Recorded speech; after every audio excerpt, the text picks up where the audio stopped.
Di awal film kita diperlihatkan karakter utama, namanya kita sebut Mike. Si Mike ini seorang anak SMA yang ganteng dan jago main basket. Dia dan timnya lagi mempersiapkan untuk sebuah pertandingan. Keesokan harinya dia pun bertanding. Bisa dilihat, dia ini idola banget. Hey Vanilla Ice, we got a game here, let's bring it in. Sebelum pertandingan dimulai, ceweknya si Mike ini datang. Dilihat dari wajahnya udah nggak enak sambil memegangin perutnya. Awalnya sih dia bilang kalau dia ini cuman mau kasih support Mike doang. Tapi si cewek ini pun akhirnya ngaku kalau dia ini hamil. Hal ini pun membuat si Mike kaget. Dia pun main jadi nggak fokus karena dia kepikiran sama ceweknya yang sudah hamil. Singkat cerita, Mike pun lebih memilih untuk meninggalkan lapangan dan karirnya sebagai calon pembasket masa depan.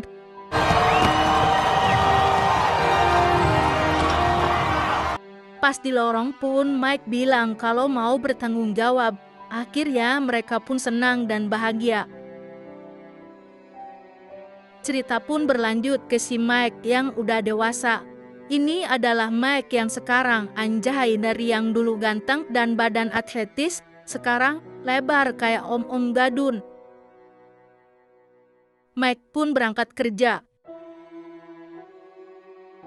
Di kantornya lagi ada promosi jabatan. Si Mike dengan pedenya kalau dia bakal dipromosiin jadi bos. Tapi yang jadi bos malah anak baru yang lu aja kerja 2 bulan. Si Mike pun emosi dan meminta remedial. Masa dia yang udah kerja 16 tahun kalah sama anak baru yang baru kerja 2 bulan? Mike yang lagi kesal akhirnya ke sekolahannya dulu. Dia pun mengenang masa lalunya. Ya, masa-masa kejayaannya dia dengan main basket di hall sekolahnya. Dia pun mampir di kabinet trofi sekolahnya. Di situ dia ngelihat fotonya dia pas masih SMA yang masih ganteng. Pas dia asik ngelihat foto, datanglah tukang bersih-bersih di sekolahannya. Anehnya dia pun masih mengenal si Mike. Si Mike pun curhat kalau aja bisa balik ke masa lalu.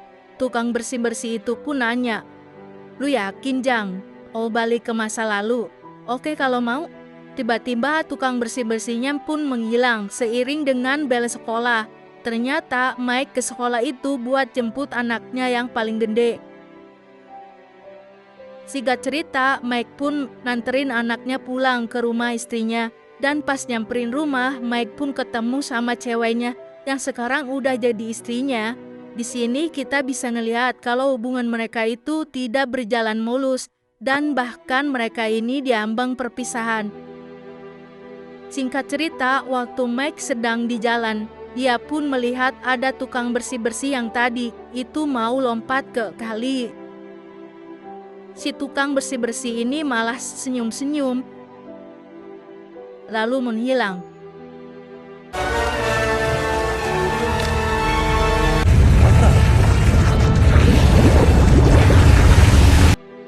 Mike pun kaget pas dia celingak-celinguk malah ditarik pusaran air itu. Singkat cerita, Mike pun selamat penuh lumpur.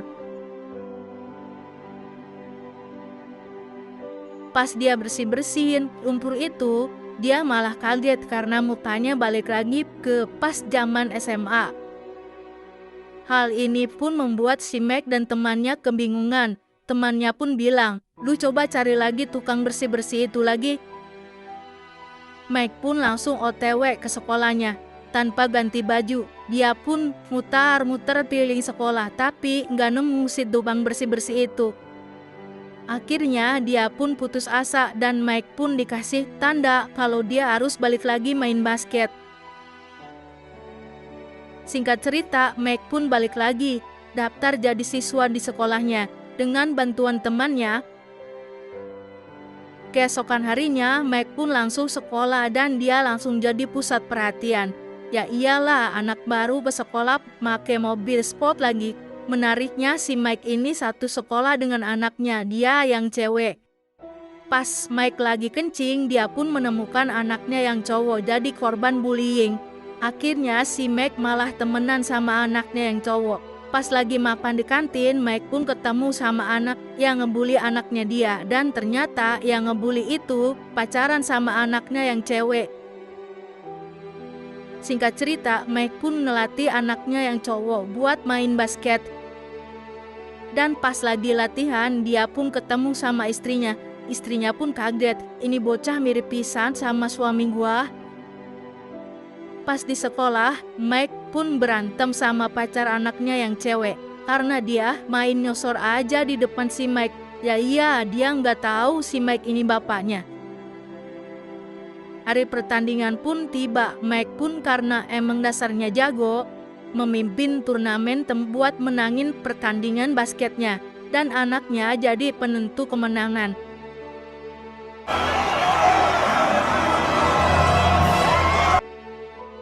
Tapi setelah itu Mike ngeliat anaknya yang cewek lagi nangis sendirian.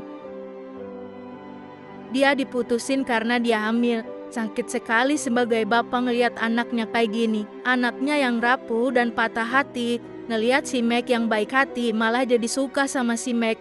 Anaknya pun menggoda si Mike. Mike yang masih waras akhirnya ngehindar dong. Ya masa ngebenjot anak sendiri.